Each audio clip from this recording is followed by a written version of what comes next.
So right now there are a lot, and if you talk to the community and other individuals, there's a lot of mixed feelings around the robustness and stability of MLlib. And I'd love for you to share your thoughts with the audience, because if I pick 5 different people to ask that question, they'll give me different answers. So I want you to share your thoughts with them. Let's see if I can work the mic. All right. How about this?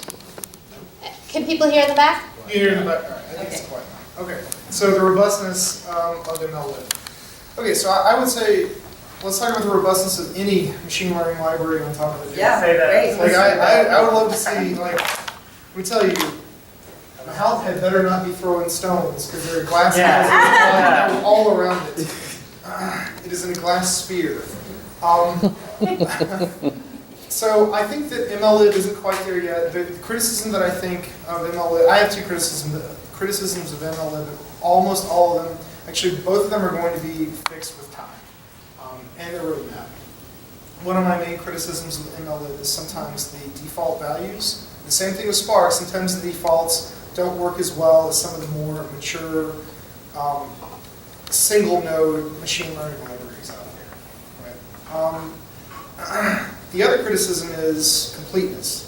I think they're focusing on some really great tech, right? I think they're coming up in 1.0 or 1.1. The stochastic gradient descent is going to be superior because they're actually doing things properly, and actually it's going to be more scalable than you find in MapR.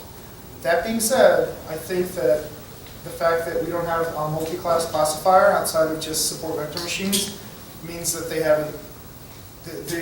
There's some lagging there in some of the other machine learning libraries. So in terms of stability, I think that I think that it'll get there. Okay. It's mirroring the immaturity of Spark in general. Okay. So if I may, Dan, I'd love to get your thoughts as well from Pivotal's perspective.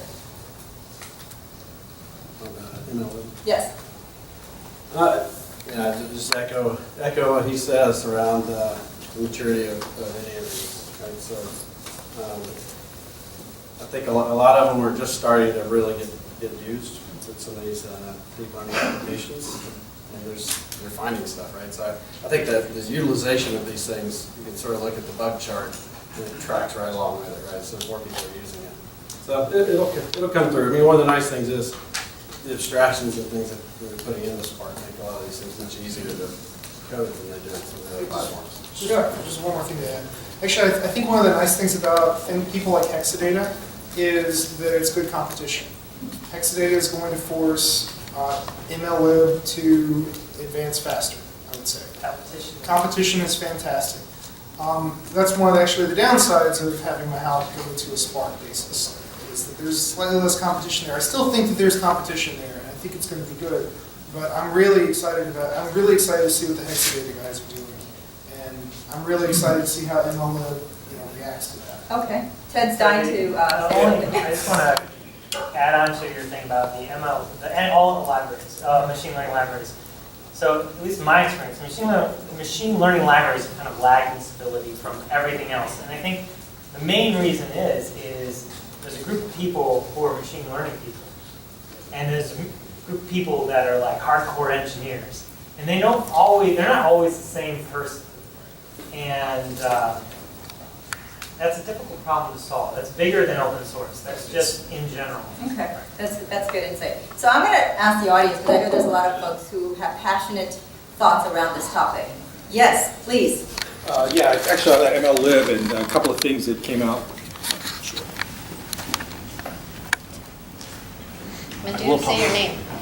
Okay, I'm Madhu. See the name tag. Yeah, a couple of things on MLlib, and you guys are probably aware of this. I also contribute to Spark, and there are a lot of people that want to contribute and make MLlib a lot more robust and a lot more features to it. And it comes up on the list all the time. I've got this algorithm I want to implement. I want to add this. I want to add that. And the party line has been, well, we're trying to get the infrastructure in place so that we can add all that cool stuff. And in fact, that's even on the the dev pages right now. So that's part of what's holding it up. And the other part, just from my experience, it has grown so quickly. Spark has grown so quickly and so much interest in it. I think they're having a little bit of trouble dealing with that. organizing and coordinating it. MLlib is still a small set of guys, and there are a lot of contributors, as you say, but of the committers, there really aren't that many. And coordinating that is still an issue, and things that I've run into. And right, I'm sure maybe Ted's come in. Yeah, I totally agree with you. So Spark made records. Spark is the fastest project to ever make it out of the Apache incubator ever in history. So they definitely do have some growth issues, but they're handling it relatively well. What I would recommend to anyone who's trying to commit anything to Spark, and I think this is what they're doing with me. I think this is, so you aim for something simple first. You fix something like a little bug or something like that, or you just, this is most open source, or you review something. You need to get your name out there, and then the thing that they're doing is they're selecting certain people to mentor.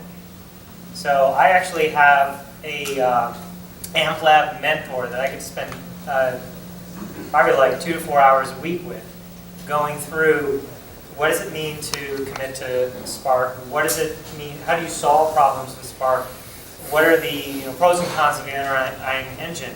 And I think that's how they're going to build that committer base.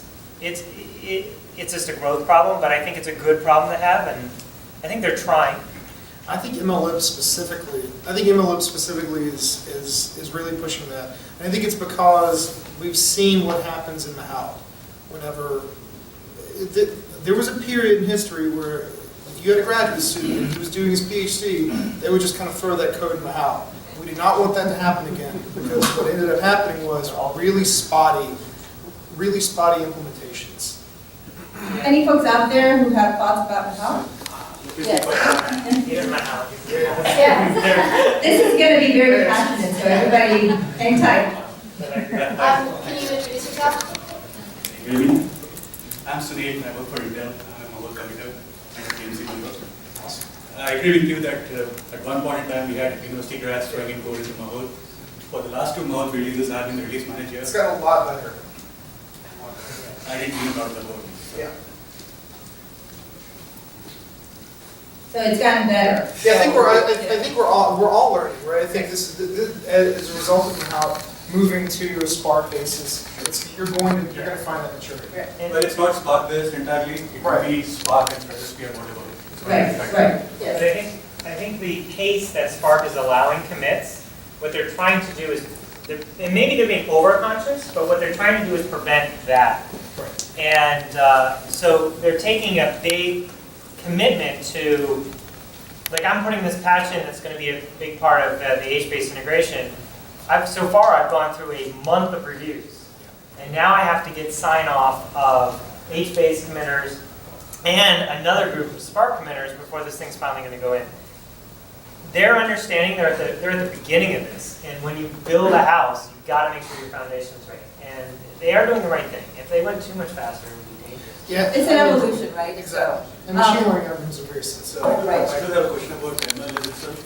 Are there any benchmarks for the algorithms, and what is the data set for performance benchmarks? So the one thing that I've I've seen learned it. in my career is to never trust benchmarks. So they just kind of flow through my ears. And never buy a vendor. Yeah. Never buy a vendor. No, but I haven't seen that. I haven't seen good benchmarks comparing to how. Yeah. All right, great.